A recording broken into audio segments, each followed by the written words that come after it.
बहुत से लोग, चाहे वो बुजुर्ग हों या बच्चे हों, जी जी। आजकल पथरी से बहुत परेशान हैं। तो डॉक्टर रिकमेंड करता है कि आप बच्चे का ऑपरेशन कराओ या बड़ों में पथरी होगी ऑपरेशन कराओ, पथरी ज़्यादा बड़ी है या पित्त की थैली में फट जाएगी या गुर्दे में इन्फेक्शन हो जाएगा। तो इस तरह के केसेस हमारे पास में आते हैं और उसका हमारे पास में बहुत अच्छा इलाज है। जैसे आप ऑपरेशन कराते हैं, ऑपरेशन कराने के बाद में पथरी बार बार क्यों हो जाती है? तो ऑपरेशन कराने के बाद में छोटे छोटे कंक्रीशन या चूरा जो है ना पथरी का गुर्दे के अंदर या पित्त की थैली के अंदर रह जाता है और वो अल्ट्रासाउंड के अंदर नहीं आता है या सीटी स्कैन के अंदर नहीं आता कई बार। तो वही दोबारा जो है डिपोजिशन हो जाती है, वो पथरी की फॉर्मेशन ले लेती है। कुछ एक होम्योपैथिक मेडिसिन हैं जो आप जा करके ले सकते हैं या सलाह मशवरा कर सकते हैं। कुछ दिन लेने के बाद में आप खुद बाकायदा राहत महसूस करोगे, आपको किसी दर्द का इंजेक्शन लगवाने की जरूरत नहीं है, लेकिन आपको पथरी निकलते देख पता नहीं लगेगा कि पथरी आपकी कब कैसे निकल गई।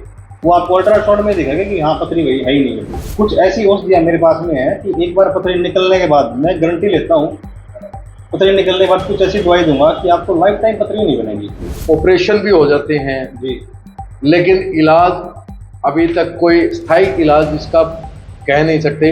आपके पास ऐसा क्या है जिससे आप ये कह रहे हैं? मेरे पास में नेचर से जुड़ी जो होम्योपैथिक मेडिसिन जो प्राकृतिक औषधियाँ होती हैं वो हमारे आसपास के पेड़ पौधों से ही बनाई जाती है। और आपको पता आसपास के पेड़ पौधे प्राकृतिक में कितनी ताकत होती है। डॉक्टर साहब नमस्कार। नमस्कार जी। डॉक्टर साहब, आज के समय सबसे बड़ी बीमारी जो है वो पथरी की बीमारी है। जी बहुत से लोग, चाहे वो बुजुर्ग हों या बच्चे हों, जी। जी आजकल पथरी से बहुत परेशान हैं। तो इनके लिए दर दर ठोकरें भी खाते हैं लोग, लेकिन इलाज नहीं हो पाता है। जी, बिल्कुल आपकी सही बात है। देखो पथरी आजकल की ऐसी समस्या हो गई, कुछ पानी की समस्या की वजह से, कुछ खान-पान की वजह से आजकल बच्चों में, छोटे-छोटे बच्चों में 10-10, 12-12 साल के, 8-8 साल के इवन ऐसे-ऐसे बच्चे हमने देखे केस हमारे पास आते हैं, उनको पथरी हो जाती है। पित्त की थैली में पथरी हो जाती है या गुर्दे में पथरी हो जाती है और सीधा डॉक्टर के पास जाते हैं, दर्द होता है तो उसको चाहता है भाई तुरंत दर्द से में इलाज हो जाए, हमें छुटकारा मिले। तो डॉक्टर रिकमेंड करता है कि आप बच्चे का ऑपरेशन कराओ या बड़ों में पथरी होगी ऑपरेशन कराओ, पथरी ज़्यादा बड़ी है या पित्त की थैली में फट जाएगी या गुर्दे में इन्फेक्शन हो जाएगा। तो इस तरह के केसेस हमारे पास में आते हैं और उसका हमारे पास में बहुत अच्छा इलाज है। कुछ ऐसी होम्योपैथिक और इलेक्ट्रो होम्योपैथिक औषधियाँ हैं जिससे हम इलाज करते हैं। नए इलाज नहीं करते, जबकि पथरी निकलने के बाद में जो ऑपरेशन कराने के बाद में कुछ केसेस आपको सुनने मिले होंगे कि बार-बार पथरी बन जाती है। 3 महीने बाद दोबारा पथरी बन गई, हमने 3 बार ऑपरेशन करा लिया जी, फिर भी पथरी बन जाती है। पथरी से छुटकारा नहीं मिला, पूरी ज़िंदगी निकल जाती है पथरी के अंदर ही। कुछ ऐसी औषधियाँ मेरे पास में है कि एक बार पथरी निकलने के बाद मैं गारंटी लेता हूँ, पथरी निकलने के बाद कुछ ऐसी दवाई दूंगा कि आपको लाइफ टाइम पथरी नहीं बनेगी। डॉक्टर साहब, गारंटी जितने भी हॉस्पिटल में चले जाते हैं सब में मिल जाती हैं, लेकिन इलाज नहीं हो पाता है। जी जी।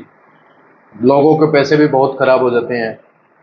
कई बार डॉक्टर ऐसे होते हैं कि तरह तरह के ज्ञान देने लगते हैं। बिल्कुल बुजुर्गों को, युवाओं को ये कहते हैं कि आप बियर का सेवन कर लीजिए, उससे पथरी निकल जाती है। ऑपरेशन भी हो जाते हैं जी। लेकिन इलाज अभी तक कोई स्थायी इलाज इसका कह नहीं सकते। आपके पास ऐसा क्या है जिससे आप ये कह रहे हैं? देखो मेरे पास में नेचर से जुड़ी जो होम्योपैथिक मेडिसिन जो प्राकृतिक औषधियाँ होती हैं वो हमारे आसपास के पेड़ पौधों से ही बनाई जाती है। और आपको पता आसपास के पेड़ पौधे प्राकृतिक में कितनी ताकत होती है। जो ये दो दवाइयाँ हैं ये आपके इंटरनली काम करती हैं, ठीक है, ये आपकी डायरेक्ट पथरी पे काम करेंगी और जो है आपके शरीर में किसी प्रकार की कोई हानि नहीं पहुँचाएगी। जैसे आप ऑपरेशन कराते हैं, ऑपरेशन कराने के बाद में पथरी बार बार क्यों हो जाती है? तो ऑपरेशन कराने के बाद में छोटे छोटे कंक्रीशन या चूरा जो है ना पथरी का गुर्दे के अंदर या पित्त की थैली के अंदर रह जाता है और वो अल्ट्रासाउंड के अंदर नहीं आता है या सीटी स्कैन के अंदर नहीं आता कई बार। तो वही दोबारा जो है डिपोजिशन हो जाती है, वो पथरी की फॉर्मेशन ले लेती है, ठीक है।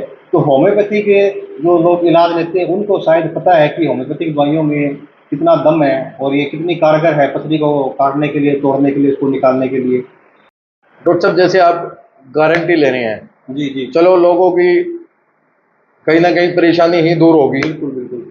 आप किस तरह से लोगों को इस बीमारी से निजात दिला सकते हैं? देखो हमारे पास में जो दवाइयाँ होती हैं वो पेशेंट टू पेशेंट वेरी करते हैं कि पेशेंट की पथरी कितनी बड़ी है, छोटी है, बड़ी है, कौन सी नली में फंसी हुई है। कई बार पथरी किडनी के निचले भाग में होती है या बीच में होती है, ऊपर होती है। इनका सबका एक अपना टाइम पीरियड होता है निकलने का। कोई 15 दिन में निकल जाती है, कोई महीना ले लेती है, कोई 1.5 महीने में, कोई 2 महीने। लेकिन मैक्सिमम जो है पथरी तो 3 महीने के अंदर ज़्यादा से ज़्यादा पथरी निकल जाती है। और कई बार ऐसा हो जाता है कि पथरी आपके बीच में है, मिडल में एक दिन निकले तो 15 दिन में पथरी निकल जाती है। कई बार पथरी टूट के, पथरी के कई तरह के आकार होते हैं, पथरी अलग-अलग केमिकल से बनी होती है। तो देखा जाता है किस केमिकल से बनी, तो उतनी जल्दी जिस हिसाब का केमिकल होता है उसी हिसाब से पथरी कम ज़्यादा समय में निकल जाती है। 3 महीने से ज़्यादा मैक्सिमम हमारे पास में कोर्स नहीं होता। कई बार वो अलग तरह के पेशेंट होते हैं, जो क्रिटिकल पेशेंट होते हैं, जिसको 3 महीने से ज़्यादा भी दवाई लेनी पड़ सकती है, नहीं तो कम से कम महीने, डेढ़ महीने के अंदर पथरी निकल के बाहर हो जाती है। डॉक्टर साहब आपसे कैसे मिले लोग, कहाँ पर आए? देखो हमारा छोटा-सा अस्पताल है, सन हॉस्पिटल, आयुर्वेदिक व होम्योपैथिक हॉस्पिटल, बहादुरगढ़ के अंदर जो पुराना बस स्टैंड है उसके अंदर जीआर प्लाजा, उसी के फर्स्ट फ्लोर के ऊपर हमारा हॉस्पिटल है। उसमें आके आप हमसे मिल सकते हैं। और मंडे टू सैटरडे हम बैठते हैं और संडे को हमारी छुट्टी होती है। तो जो लोग पथरी से परेशान हैं उनके लिए कुछ कहना चाहेंगे आप? जो लोग पथरी से परेशान हैं उनको कहीं इधर-उधर भटकने की जरूरत नहीं है, ऑपरेशन कराने की जरूरत नहीं है। हम सिंपल सी आपको राय देते हैं। कुछ एक होम्योपैथिक मेडिसिन्स हैं जो आप हमसे आकर के ले सकते हैं या सलाह-मशवरा कर सकते हैं। कुछ दिन लेने के बाद में आप खुद बाकायदा राहत महसूस करोगे। आपको किसी दर्द का इंजेक्शन लगवाने की जरूरत नहीं है। उसी के अंदर कुछ ऐसी औषधियाँ, दवाई मैं आपको देता हूँ। एक बार 2-4 बार लेने के बाद आपको दर्द नहीं होगा और कब आपकी बिना कष्ट कारक पथरी निकल जाएगी आपको पता ही लगेगा। अल्ट्रासाउंड जब आप कराएंगे तो चमत्कार ग्रुप देखेंगे कि पथरी है ही नहीं। यानी लोगों को दर्द खत्म करने के लिए आपके पास रामबाण कह सकते हैं? जी, दर्द खत्म करने के लिए बिल्कुल रामबाण औषधि मेरे पास में है, जो आपको बार-बार हॉस्पिटल में जाके रात में, दिन में, सुबह-शाम इंजेक्शन दर्द के लेते हैं, 3 दिन बाद फिर दर्द उठ जाता है। वो आपको दवाई शुरू करने के बाद में बिल्कुल दर्द महसूस ही नहीं होगा और पथरी आपको कुछ ही समय में, जैसी पथरी होगी छोटी-बड़ी उसी के हिसाब से आपकी पथरी बाहर आ जाएगी, लेकिन आपको पथरी निकलते हुए पता नहीं लगेगा कि पथरी आपकी कब कैसे निकल गई। वो आपको अल्ट्रासाउंड में दिखेगा कि हाँ, पथरी है ही नहीं है। ठीक है डॉक्टर साहब, शुक्रिया। जी, धन्यवाद।